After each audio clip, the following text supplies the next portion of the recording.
Welcome to If the Walls Could Talk, a series of conversations about smart buildings, connecting key thinkers in the property world with each other and you. I'm Arie, founder and CEO at WiredScore, the certification company dedicated to making the world's buildings smarter and better connected. In this series, we hear from a wide range of experts, and our discussions focus on four main areas: how to approach creating a smart building, the importance of user-first design, the technical foundations of smart, and reducing the environmental impact of smart buildings. It is sustainability that we're talking about in this episode, and I'm delighted to have our guest today, Doug Stewart, Head of Digital Advisory from Cushman Wakefield. Doug, thank you so much for joining. It's great to see you. How are you doing? I'm doing great, Arie. Thanks. Appreciate it. Great to be here. I'd love to start off if you could just share a little bit about your background, how you got into the smart building space. Yeah, sure. So, I've been in the real estate technology side of things for probably 15 or so years now. I started out strictly on the IT side, networks, and all the good stuff that comes along with the IT world, and then moved into buildings based on the fact that I was building airports for Continental Airlines years and years ago. So I got really into how buildings work and the technology within those buildings, but more from an operational perspective. So what is now fondly termed OT, and moved through a couple different roles with Bank of America in our corporate workplace technology groups, into some consulting roles, and now with Cushman Wakefield. So my real role now is to really help Cushman figure out how to integrate technology into our day-to-day services. I'd love to start at the kind of trends driving the smart revolution. And what do you see as the big factors that are causing smart to be at the top of everyone's list in the real estate ecosystem at the moment? Well, I think, as we were kind of chatting before the session here, COVID and return to work, how do people get comfortable coming back into the office is obviously one that's risen to the top fairly quickly. I think we're seeing a reemergence of energy and sustainability as a main driver. I think for a while during COVID, that was kind of put aside, but I think with some of the legislation recently and in accords and different companies signing up for different things, I think we're going to see that come back up in importance. And then I think there's going to be a huge focus on cybersecurity going forward in the operational space. So how do you take some legacy systems that have been around forever and not just refresh those, but do it in a way that's secure? Great. And I'd love to do a little bit of terminology definition at the start of our conversation as well for the audience. You mentioned in your background, you started out in IT and now focus more on OT. Could you explain what IT and OT is and what that means in the kind of real estate context? IT, I think, is how we traditionally think about technology in the workplace. It's email, it's databases, it's the things that we use productivity-wise to perform business. I think from an OT perspective, it's the technology that powers the space that we sit in. I think what we're going to see is more of the IT world becomes aware and educated of what OT does, and OT as a technology set becomes more sophisticated and more integrated. I think it's going to converge. It's going to be, everything will be, the building comes together as the hub, if you will, from both an IT and OT space, and real estate and technology become very integrated. How do you think about the timeline for that? Is that happening as we speak, or is that integration 5-10 year horizon line? No, I think it's happening. I think it depends on the industry. I think the segment, if you will. I think it depends on individual clients. We see certain big occupier clients that are well ahead of the curve in that. They understand it's coming. They're making either organizational changes or they're making strategic changes to meet that. We see some that are lagging behind. I think with any transformation, it's never fast enough. And the other definition I'd love to come back to is the term smart buildings, which is obviously a very common word. And at WiredScore, when we created SmartScore, we spent a lot of time thinking about what that definition should be. And we oriented around four things: delivering an exceptional user experience, driving cost efficiency, meeting high standards of sustainability, and being future-proof, being future-ready. How does that definition kind of resonate with you, and how do you think about what smart means? Well, I think for the way that we approach it and the way that we talk to clients about it, and even internally, is three elements. So you added the fourth, but we got three, which is the building itself and how do we drive operational efficiencies and automation. I think we have the workplace or the user experience. So how do we enhance those? And then the third part becomes, that sustainability, wellness, healthy building type of point of view. And that's not just the building, that's the environment, that's everything, the community around it. So I think if we look at that and then through all those things, it's like, where do you find those strategies or those levers you can pull that will impact those three things? And that's really where we try to guide investment by our clients or evaluation of specific opportunities. I'd love to move to talking a little bit about the kind of practical challenges of making a building smart. And you and I have talked separately about the fact that there's kind of this mismatch between how much the industry talks about smart and how kind of very few buildings today are far along in that journey. Why is it so hard to retrofit buildings for smart? I mean, you inherit a lot when you get existing buildings, right? And over the years, nothing's been done in a holistic fashion. It's always been like, oh, we're going to put a lighting system in on here, or the tenant's going to upfit a floor there, with no real plan for the building, right? It's kind of been an ad hoc way that the building has organically grown from a technology perspective over time. And where the difficulty, I think, comes in is, one, the operator or the owner sometimes just doesn't know what's there.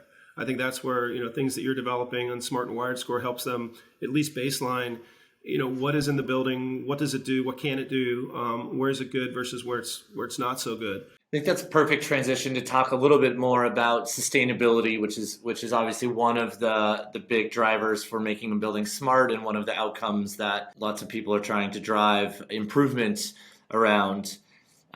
How are the best landlords or occupiers using data to deliver better sustainability outcomes? I think like anything, right? I mean, you got to be able to measure something before you can manage it, right? I mean, you got to be able to look at something that's tangible, something that isn't assumed, and say, how is like a certain piece of equipment performing, or how am I using the building, and is it effective or efficient or optimized that way? I think from a technology perspective, from a data perspective, having those insights proactively, I'll stop short of the whole predictive conversation, but proactively saying, we understand this is how the building's running today, or how we think it's going to run, or how it ran last week, and not waiting a week or 2 weeks or a month to say, I'm going to get data in arrears and then figure out what happened. I think if we can look at data in real time, we can make decisions based on that data.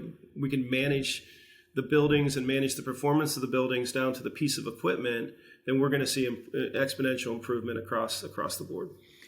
And are there certain categorical technologies or specific products that you're seeing in the market, or trends you're seeing in actual tech solutions that are driving better use of data and optimization based on that data? Yeah, I think, when we look at what we'll term as like an operational data platform, an OT data platform, which is really a consolidation layer of, existing building systems. So I can pull meters into it. I can pull my BMS data into it. I can run analytics, fault detection, and diagnostic on top of that. I think that provides the insight. I think the biggest thing here, especially for larger clients, is how do we consolidate all that data into something that is consumable, right? So I don't have to click through 50 different interfaces and log into 25 different systems, but I can really bring that, what has been termed over the years a single pane of glass, into in front of my operators to say, here's how this building is running. Here's where you have issues. How do you prioritize those issues? Because as we start looking at doing more on the experiential side, something has to pay for that. The logical place to go look for money is on the operational side. So how can I save money in my energy spend, or how do I save money in my capital plan so I can fund some of these other initiatives that are going to drive return to work and some of the other important priorities out there. What we're going to see, much like we talked about convergence of OT and IT, I think well-run buildings from an operational perspective will feed into higher level experiences. And I think that shift now isn't just about really cool lobby environments or artwork. And I think there's an importance to that, but it's now, do I feel comfortable in my building? Can I get to where I need to go? What's it like once I get there? I have a colleague, Rachel Casanova in New York, that said it great one time. If we're in a return to work scenario, if it takes me 40 steps to get a cup of coffee in the new world, I'm just probably not going to come back. So, how do I account for everything that's going on and streamline this so people want to be in the space? I think that's really fascinating because it means more people around the table defining what the building's outcomes should be, what the mission for that building should be. It's not just the operations team in the building, it's the folks that care about tenant experience and attracting and retaining tenants and increasing rents. It's a whole new group focused on building evolution. The conversation, I think, is pivoting to the landlord starting to think, what would make my building more attractive? What can I provide from a functionality, a capability perspective that attracts tenants, but also helps me run my building better? What advice do you give for landlords like starting their smart journey? Like, how do you begin to think about approach here in planning? Understand what you have, right? I mean, I think a lot of people balk at going down this path because, one, they just don't know enough about it. Two, they think it's all rip and replace, right? I think that's what you have to get over. It's not saying that you have to start from scratch in a building that you've been, operating, for 20 years. It's figure out what you have in there and pay attention to those core systems that provide the operational efficiency and really evaluate what you want to do from a use case or capability perspective, outcome perspective when you make investments in other technologies. And I think the biggest thing here is keep it simple. It's a journey. Nobody's going to do it in a day or two, right? And nobody's going to do it in one iteration. But when it comes down to redoing the lobby and, maybe marble or all the other expenditures, or putting in systems that provide better air quality or ventilation, or, drive data-driven outcomes, really weigh the value proposition of those two things. Because I think that the tenant approach is changing, where it's less about the dressings and more about the functionality and the operation of the building. How do you see the key motivators for landlords to invest in making their buildings more sustainable? There's obviously everything ranging from operational efficiency to regulations on the horizon that landlords need to comply with. But you've also mentioned kind of tenant demand and expectation. Which is the largest driver today, and do you see that evolving over time? Not that I have data behind this, right? But I mean, I in my view, I think that demand of why isn't your building able to do this? I think that's something that you're going to see real estate decision makers on the corporate side getting more pressure to have that as part of their exploration of potential buildings or sites. I think just like 10, 15 years ago when LEED first came out, right? It was like, well, how close is it to transportation? And we had a set of criteria that were user driven that really drove decision making within real estate. I think we're going to see this next set of criteria be more around personal experience and health and wellness and environmental type aspects. I think energy should follow that, right? Now we do have the conundrum of, okay, we want more fresh air in the building. That takes more energy. How do we offset that? But that's really where I think the industry is going to start to focus is how do we provide the end user experience by managing and balancing that with the operational side of things. Does making your building smart actually make it more valuable? And in what ways do you think it most impacts building value? I mean, I think when we look at overall value, I mean, I think what drives the majority of it is how your building performs, both from a financial perspective, and that's lower energy costs, that's higher occupancy rates. I think there's a lot of levers that get pulled there. I think it really depends upon the market conditions. What do you have in there? If you're competing against brand new buildings coming out of the ground in New York, it might be harder to drive that. But if you have the ability to make investments that fully lease your building while driving down operational costs, I mean, you really can't see how that would be detrimental in the whole equation of things.